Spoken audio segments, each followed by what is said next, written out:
အိမ်မက်စုံမှဖြက်ခနဲ့လန်နိုးလာခဲ့တယ်။တို့တိုင်ရောက်ကြောက်စိတ်ကမပြောင်းသေး။နှထေမှစီးကြလာတဲ့ချွေးသီးချွေးပေါက်တွေကိုလက်ခုံနဲ့တုပ်ရင်အသက်ကိုဝအောင်ရှူရှိုက်နေမိရဲ့။အဲဒီနောက်တောက်ရည်ဦးစင်ရှိအောင်သွားပြီးတော့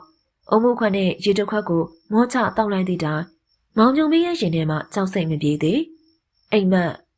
မက်ဆိုတာဟုတ်မဟုတ်ပါလိမ့်စား။အပြစ်ပြတ်တို့ကပြီးပင်ထင်ရှားလို့လာတယ်။သွားလာလှုပ်ရှားခဲ့တဲ့မြမှာမိမိကိုယ်တိုင်အထင်ကြီးပါဝင်နေ၍အိမ်မက်မဟုတ်ပါလိမ့်စားလို့တန်တရားဝင်မိနေတယ်။ထကောင်းဖောင်တစ်ပေမှာချထားတဲ့6လမ်းမောက်ခန့်ရှိရဲ့ကြောက်ရွံ့ကိုကြည့်မိရဲ့။ဝဒဝါလာရအောင်မှာမျက်နှာလေးတောင်နဲ့ကြောက်ရွံ့က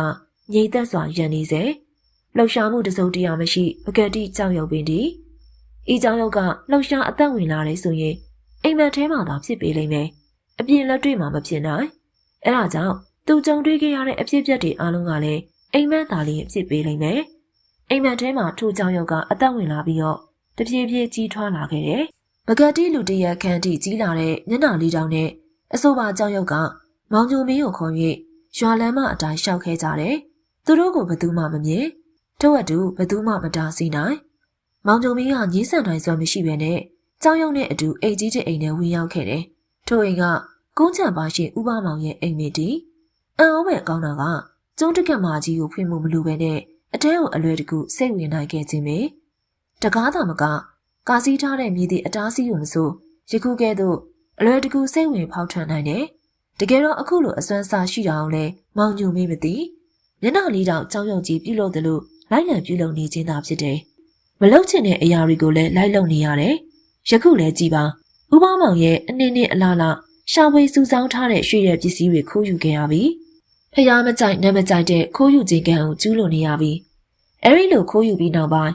မောင်ညိုမင်းရဲ့အိတ်ချံဝင်အတွင်းရှိရေရင်းနှဘေးမှာတွင်းတူးပြီးတော့မြုပ်ထားကြရတယ်ရွှေတုပ်ကိုတေချာစွာမြုပ်နှံဖောက်အပြီးမှာတော့ကြောက်ရွံ့ကအတန်အော်နဲ့အခုလိုစကားဆိုတယ်အရှင်ကျွန်တော်ဤတောင်ကြီးပြီးမြောက်ပါပြီအရှင်လို့ရစီမံနိုင်ပါပြီစကားလေးစုံဝုန်းကနေအဝေးပြန်ကကြောက်ရွံ့ပြောက်ခွေသွားလေရဲ့မောင်ညိုမင်းကလည်းအိမ်မက်မှလန်နိုးလာရတယ်နိုးလာသည့်တိုင်အောင်မြင်ကွင်းကမပြောင်းသွားလာလှုပ်ရှားခဲ့သမျှကိုထိန်ထိန်ရှားရှားမှတ်မိနေတယ်စိတ်ထဲမှာလည်းအိမ်မက်လူတကယ်လူမနက်မိုးတောင်းလို့ထိခုတ်သွားရန်ပြင်ဆင်နေချိန်မှာပဲသတင်းထူးကိုကြားလိုက်ရတယ်သတင်းကိုတည်ဆောင်လာတဲ့သူကမောင်ညိုမင်းရဲ့မိခင်ကိုယ်တိုင်ပဲဖြစ်ပါတယ်တာမောင်ညိုမင်းဦးလေးဘားမောင်တို့အိမ်ကိုညတခိုးဝင်လို့တဲ့ရာဘလို့ဒီလိုသားရဲ့ကိုးချက်ပါရှင်ဦးလေးဘားမောင်တို့အိမ်မှာအခိုးခံလိုက်ရတယ်ရွှေရည်ပစ္စည်းတွေတော်တော်များများပါသွားတယ်တဲ့အံ့ဩဖို့ကောင်းတာတကားတွေလည်းပိတ်လျက်အပေါက်လည်းမရှိလက်ရချီရလည်းမပြတ်ဘဲနဲ့ပါသွားတာလေတာဒီတော့အတွင်းလူပဲဖြစ်ရမယ်လို့ဥပမောင်တို့ကအတက်ပြောနေကြတယ်ကြားသိလာသမျှကိုရှင်းပြပြီးထွက်သွားတဲ့မိခင်ကြီးကိုကြည့်ရင်မောင်ညိုမေးတယောက်ပါဇက်အဟောင်းသားနဲ့ကြံရိပ်ခဲ့ပါတော့တယ်စိတ်ထဲမှာလည်းမတင်မကြနားလေရခက်စွာနဲ့အတွေးကြံနေရောတယ်စိတ်ထဲမှာဝေခွဲမရရှုပ်ထွေးမှုတွေကိုဖြည့်ရှင်းမှုအတွက်ရေရွေးနှဘေးကိုရှောင်လာခဲ့တယ်အသေးချာလေးလာကြည့်တော့ထူးခြားနေတဲ့မြေတနေရာကိုမတင်ကာ၍တူးဆကြည့်မိတယ်မြေသားကကြစ်လိမှုမရှိခပ်ပွားပွားဖြစ်နေလို့အလွယ်တကူတူးနိုင်ခဲ့တယ်တတောင်ခန့်အနက်မှာတော့ကတိပါအိတ်တလုံးဖွင့်ကြည့်လိုက်တော့အထဲမှာပြိုးပြိုးပြက်ပြက်ရွှေတွေဟေးအားဖေးဘာတွေဖြစ်ကုန်ပြီလဲဒါတကယ်ပဲလားညအိမ်မက်ထဲမှာဥပမောင်တို့အိမ်ကိုသူကိုယ်တိုင်သွားရောက်ပြီးခိုးယူခဲ့တယ်ထိုရွှေတုပ်ကအိမ်မက်ထဲအတိုင်းသူ့ခြံထဲမှာအထင်ရှားတွေ့နေရပြီအိမ်မက်မဟုတ်တကယ်အဖြစ်မှန်ပဲဒီဒုက္ခပါပဲငါနဲ့တော့ဘလို့စဉ်းစားရမှန်းတော့မသိရောဘူးအလိုလိုနေရင်ရာဇဝတ်တင့်တော့မှာပဲယခုချိန်ဒီမှာရွှေတုပ်ကိုကောင်းရပါတယ်ဆိုပြီးပါရှင်ကိုသွားအပ်ပြီးမှလည်းဘယ်သူမှယုံကြည်ကြမှာမဟုတ်သူကြုံတွေ့ခဲ့ရတာတွေကိုတော့ဘယ်သူကနားလေယုံကြည်ပေးကြမှာလဲမောင်ညိုမင်းအဖြစ်ကစုပ်လဲစုစားလဲယူဖြစ်ရပြီမိမိမကျူးလွန်တဲ့ဖြစ်ရဲ့အတွက်အဖမ်းဆီးမခံနိုင်မိမိသာမကမိခင်ရဲ့ဂုဏ်သိက္ခာပါပဲ့ရွက်ဆုပ်ပြတ်သွားစေနိုင်တယ်အဲဒါကြောင့်လဲမောင်ညိုမင်းကလုံးလုံးစဲစုပ်ဖြတ်နိုင်စွမ်းမရှိပဲမြေကြီးတွေကိုပြန်ဖို့ပြီးတော့ပူနေမဲချားနေမဲထားလိုက်တော့တယ်ပုံမလုံးကျုံစီဖို့၎င်းပေါ်မှာပန်းအိုးတစ်လုံးကိုမှရွှေ့ထားလိုက်တယ်ရုတ်တရက်တော့ဘသူမှအလွယ်တကူမသိနိုင်တော့ထိုဖြစ်ရက်ကထိုးများနဲ့ပြီးမသွားပါ3 ရက်မှတစ်ကြိမ်ကြာဖြစ်လာပါတယ်3 ရက်မြောင်းနေညတိုင်းထူးဆန်းတဲ့အိမ်မက်ကိုမြင်မှတ်ပါတော့တယ်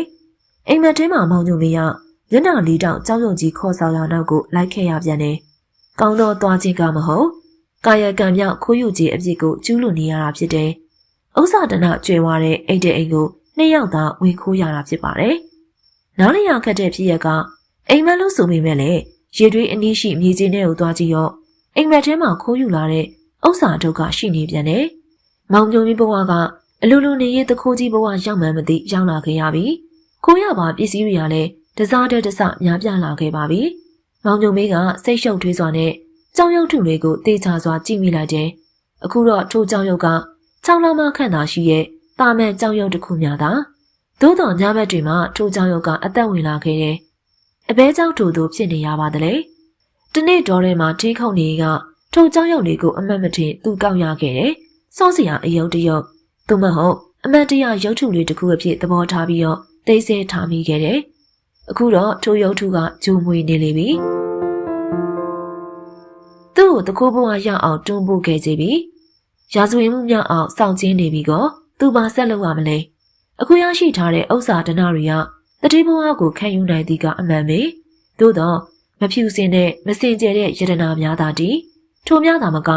ရာဇဝတ်ပြစ်ဒဏ်ကိုခံရပြီးရုံပဲ။အာဟုတုကံကလည်းဘဝများစွာတိုင်အောင်အရင်မဲကြီးတစ်ခုလိုလိုက်ပါ၍ပေးဆက်နေရအောင်ပဲ။စင်ရဲကျွတ်တဲ့မိမိတို့ရဲ့ဘဝကိုလည်းပြောင်းလဲပြစ်ချင်တယ်။မိခင်ကြီးကိုလည်းအကောင်းဆုံးပြုစုပေးခြင်းနဲ့လူလေသိမ်းမရှိရဲ့ဘဝကိုဟန်တီးပေးခြင်းနဲ့ပင်ပင်ပန်းပန်းထင်းခုံ၍ရောင်းချစားတောင်းရတဲ့မိမိဘဝတရွာလုံးရဲ့တောက်တုံမင်းရထင်းခွဲရေခန့်အမရှိဘဝမှာလည်းမောင်ညိုမင်းလွတ်မြောက်ခြင်းပါတယ်။ဒါပေမဲ့လည်းရာဇဝတ်မှုမြောက်တဲ့ထိုကိစ္စကိုတော့မောင်ညိုမင်းမဖြေရှင်းတတ်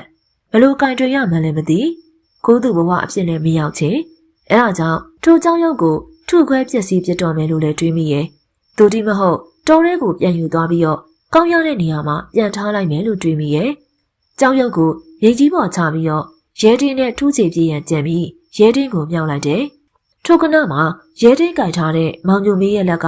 ကျင်းစက်နဲ့အတုခံလိုက်ရတယ်လို့ဖြစ်သွားပြီးတော့ကြိုက်ထားတဲ့ရဲတင်းကိုလွတ်ချလိုက်ရတယ်လက်ပြတစ်ခုလုံးနဲ့မီးစားနဲ့အထိုးခံရတယ်လို့ပူလောင်မှုတံကိုခံလာရတော့တယ်မောင်ညိုမင်းကအံ့ဩထိတ်လန့်စွာနဲ့မျက်နှာလေးတောင်နဲ့ကြောင်ရုပ်ကိုငေးစားကြည့်နေမိတယ်စိတ်အယုံထဲမှာတော့အတန်အော်နဲ့ပြောလိုက်တဲ့ကြောင်ရုပ်ရဲ့အတန်ကိုကြားလိုက်ရတယ်အရှင်ကျွန်တော်ကိုမဖြတ်စည်းပါနဲ့ကျွန်တော်ပြည့်စည်ရဲ့အရှင်တို့ရဲ့ဘဝတည်ရဲ့ပြည့်စည်ရပါလိမ့်မယ်ဥစွာအရှင်အီးမိခင်ပြည့်စည်ရပါလိမ့်မယ်ကျွန်တော်ဒီအရှင်ကိုလုံကျွေးပြည့်စုံနေသူဖြစ်၍အရှင်ရဲ့အိမ်ပြည်တော်အတွင်း၌သာနေခွင့်ပြုပါလောထိုအတန်ကကြောင်ရုပ်ထုရဲ့အတန်မှအတက်သိလိုက်ပါတယ်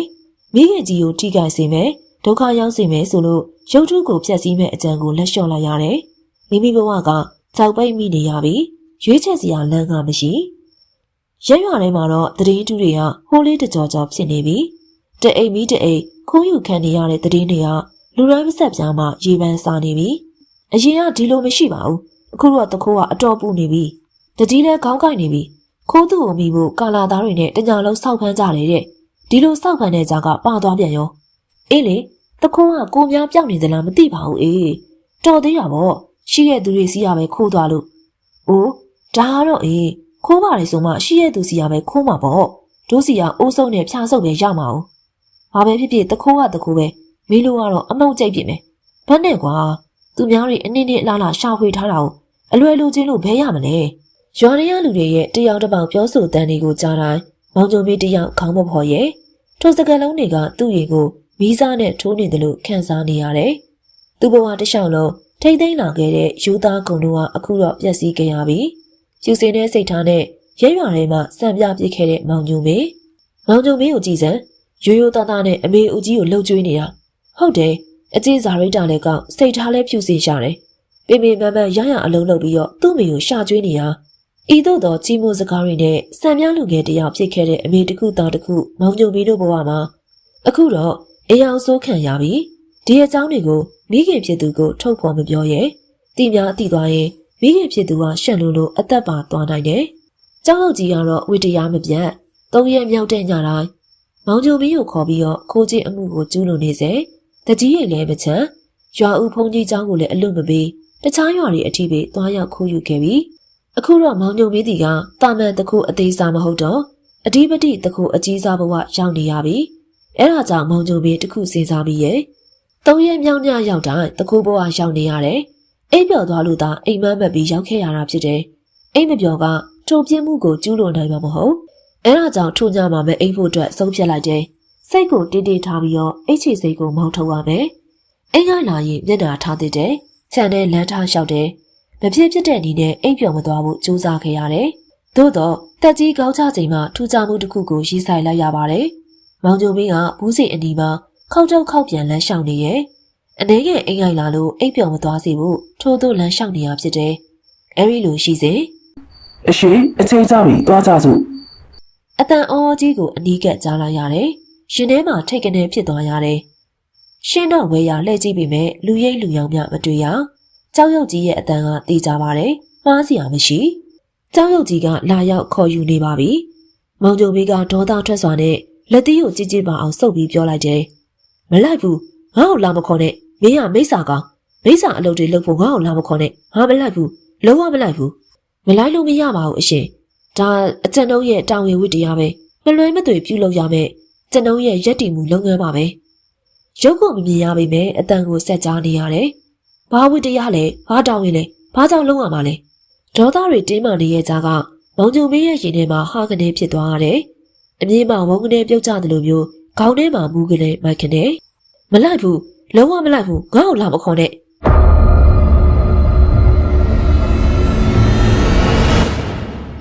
စိတ်တင်းထားတဲ့ကြားကဒူးတွေညှုတ်ခွေကျသွားပြီးမျက်စီထဲမှာလည်းအမောင်တူးကကြီးစိုးလာတယ်။ရက်ခုန်နေရလဲပိတ်တာချိန်များစွာလေးလံလာသလိုခန်းစားလိုက်ရပြီးမှတော့ဟဲ့ငါသားရဲ့ဘယ်နဲ့ကြောင့်မြေကြီးပေါ်မှာလာအိတ်နေရတာတော့ဘယ်ချိန်ရထားသွားမှန်းတော့မသိလိုက်ဘူးတကယ်တမ်းမှာပဲအေးပတ်ပြီးဖျားတော့မှာပဲမိုးလေးမှပဲအမေလည်းသိရဲ့ထဆန်းမောင်ညိုမေမိခင်ပြည်သူမှဆွဲတူပွေးခေါ်တန်ကြမှာမောင်ညိုမေအိပ်ပျော်ရမှနိုးထလာခဲ့တယ်အမေဖြစ်သူရဲ့မျက်နှာကိုကြည့်ပြီးဘာပြောရမှန်းမသိညအိမ်မက်ကိုပြက်ပြက်ထင်ထင်အမှတ်ရနေစေမိစာကြောင်ရုပ်ကြီးနဲ့အတူရင်းပိုက်ကြီးရွာမှာရွှေစလဲစုရတကြီးဦးအောင်ဘော်ချေရဲ့အိမ်ကိုတွားရောက်ခိုးယူခဲ့တယ်ရွှေ30သားညပရက်တခုနီလာလက်စွပ်နှကွင်ရလာခဲ့တယ်ဟဲ့ထလေသားဘာတွေငူကန်နေရလဲငါသားကိုပြောရအောင်မယ်အခုတလောတခိုးတွေပူနေရသိရမလားညကလည်းရင်းပိုက်တကြီးအိမ်မှာအခိုးခံရပြန်ပြီရတနာတွေအများကြီးပါသွားပြန်ပြီရဲ့ဒီတခိုးကိုမောင်ညိုမင်းဆက်မကြောက်လို့တော့ကြားချင်စိတ်လည်းမရှိရောနေချင်းထဲမှာရတနာထုတ်ကရောက်နေပြီဆိုတာသိလိုက်တယ်တူးကြည့်ရတော့မလို့တော့အမေကျွေးတဲ့ကောင်းကြီးပေါင်းနဲ့ရင်သွေးကြံ့ကူတော့ပြီးစွလည်းစားလိုက်တယ်ကောင်းကြီးတွေရှိသေးရဲ့သားထက်ယူအောင်မလားငါသားကြိုက်တယ်မဟုတ်လားတော်ပြီမေตาရေပြင်းနေလို့ဝပြီအမေအိမ်ဝရဏာမှာလွှာကနေခုန်ချပြီးတော့ပစိတ်တလက်နဲ့လျှော့ကျိုးထိုးကိုယူပြီးထိခုတ်ရဲ့အတွက်တောထဲကိုထွက်လာခဲ့တော့တယ်လူတွေကြားမှနေရင်ထိုအတန်းတွေကြားနေရအောင်ပဲမကြားလို့တဲ့စကံလုံးတွေကြောင့်သူ့ရင်တွေပူလောင်နေရအောင်ပဲတောထဲမှာတစ်ပင်နေတဲ့တတဝါငယ်လေးတွေသာရှိရဲ့ကျင်းရဲ့တာရကာတို့ရဲ့တီတီတာတာကြီးကြီးကြာကြာချစ်စရာအတန်တွေကိုသာကြားရမယ်ရှီကလေးများရဲ့တစ်ကိုင်းတွေပေါ်မှာရေလွှမ်းစော်ကစားနေကြတာပဲတွေ့ရမယ်ရဲရွာတတ်တော့စိတ်တော့ကကင်းတာအမှန်တောဆက်ရှိမလကာပေးကြီးမှာဝင်းမဲ့နေတဲ့မလကာသီးတွေကိုတွေ့လို့မောင်ညိုမီးလည်းတက်ခုမိတယ်အကြီးဆုံးမလကာသီး၃လုံးကိုကပုတ်စမှာထည့်ပြီးတော့မစိုးထန်ကထင်းတော်ဘက်ဆက်လျှောက်ခဲ့တယ်ထင်းတစ်ပုတ်လောင်ရတော့မှတအောင်တာကမလကာသီးစားမယ်လို့စိတ်ကူးထားမိရဲ့သို့တော့မြေလာရတဲ့မြေခွေးတစ်ခုကြောင့်ထိုစိတ်ကူးကပြောင်းသွားရတယ်မောင်ညိုမင်းမြေလာရတာကတောက်ချောင်ကိုဆောင်တပိတ်ကိုလွှဲပြီးတောင်ဝေးကိုထောက်ကတလန်းကြီးရှောင်းလာနေရဲ့ရေသေးကြီးတစ်ပားကိုတွေ့လိုက်ရတယ်ငါစားမဲ့မလကာသီးတစ်လုံးဒီရသေးကိုလှူအောင်ပါပဲလှူချင်းစိတ်တရားကတဖွာဖွာပေါ်လာလို့မလကာသီးတစ်လုံးကိုထုတ်လိုက်တယ်ထိုင်မအောင်ပါရဲ့တဲ့ဒီတတိလေးလှူချင်းလို့ပါဖေ။ရိုသေးစွာလျှောက်ထားပြီးအသီးကိုတပိတ်တဲထဲကပြပြဝှရှိခိုးလိုက်တယ်။တာဓုကွယ်တာဓုစိတ်တော့ကကိုတော့ကတွေကင်းဝေးပါစေ။အတားစီအနှောက်ယှက်တွေကင်းဝေးပါစေကွယ်။ဘာရဲ့တဲ့ရဲ့စုပေးစကားဟုတ်ကြတော့မောင်ညုံမင်းရင်နဲ့တမျိုးဖြစ်လာပြီးရဲ့။ဘာရဲ့တဲ့အပေါ်ယုံကြည်ကိုးစားမှုတွေတိုးပွားလာခဲ့တယ်။မိမိကြုံတွေ့နေရတဲ့ဒုက္ခကိုလည်းရင်ဖွင့်တိုင်ပင်လိုစိတ်ဖြစ်လာခဲ့တယ်။ဘာရဲ့တဲ့ဖေယားတပည့်တော်မှာအခက်ခဲတော့ကတခုကြုံနေရပါတယ်။ဟေးဘာများလဲကွ။ဘာရဲ့တဲ့ကုညီနိုင်ကုညီရတာပေါ့။ဒီလိုပါဖေယား။မောင်ညုံမင်းရဖြစ်စဉ်အစားဆုံးကိုခေရင်စိတ်တွင်ကြရှင်းပြလိုက်တော့တယ်။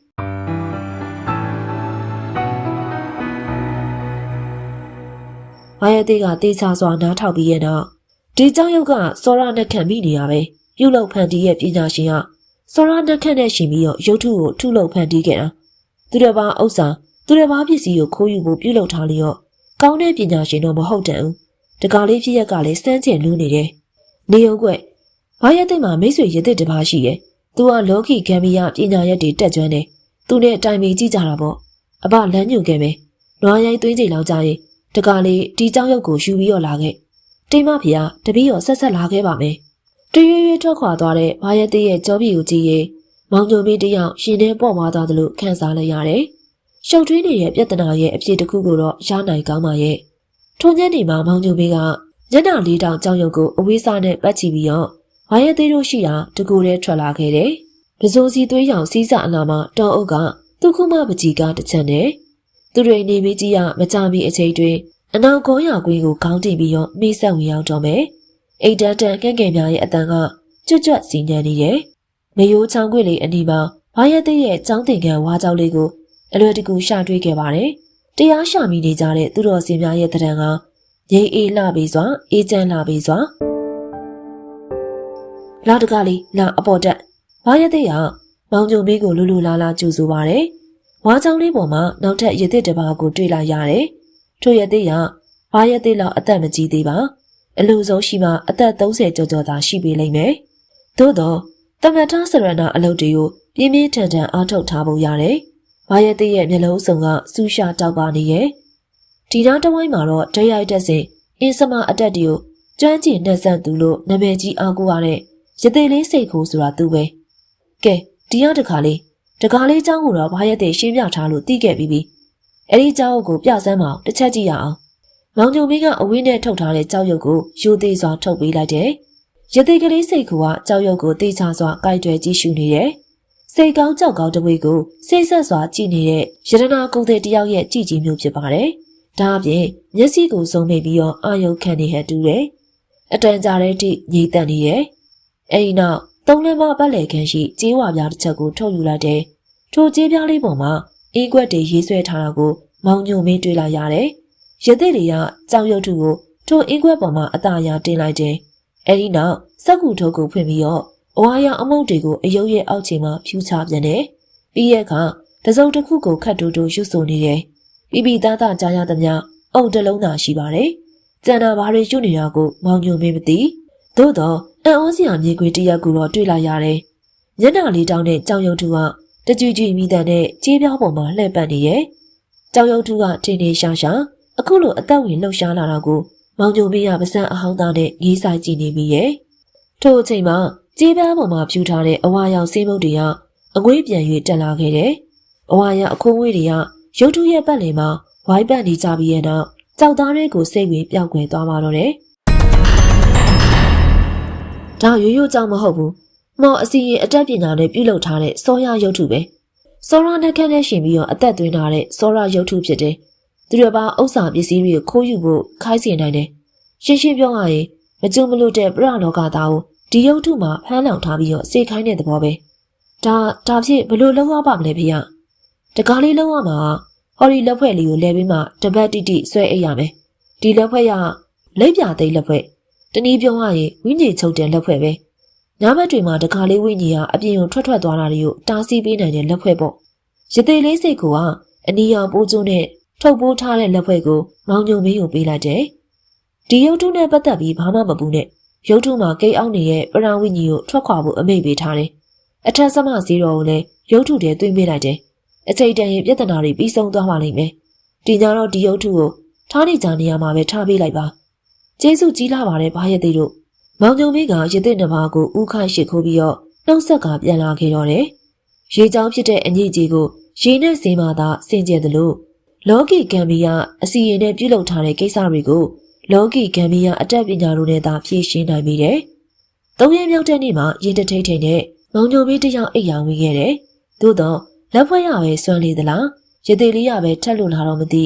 အနှောင့်ယှက်ကင်းစွာနဲ့အိပ်ပျော်ခဲ့ပါတယ်မျက်နှာလေးတောင်ကြောက်ရွံ့ကရောက်မလာခဲ့မိသည့်အတန်ကိုမှမကြားခဲ့ရပါ။ပို၍ထူးဆန်းအံ့ဩဖွယ်ဖြစ်ရကမနက်မိုးတောက်တဲ့အခါတကောက်ခါအနီးမှာရေပုံတပုတ်ကိုတွေ့လာရတယ်။မျက်နှာလေးတောင်ကြောက်ရွံ့ကိုမတွေ့ရတော့ကြောက်ရွံ့ထုကတစားစီကြေးမွားပြီးတော့ရေပုံများဖြင့်ရောက်ရှိသွားတာဖြစ်လိမ့်မယ်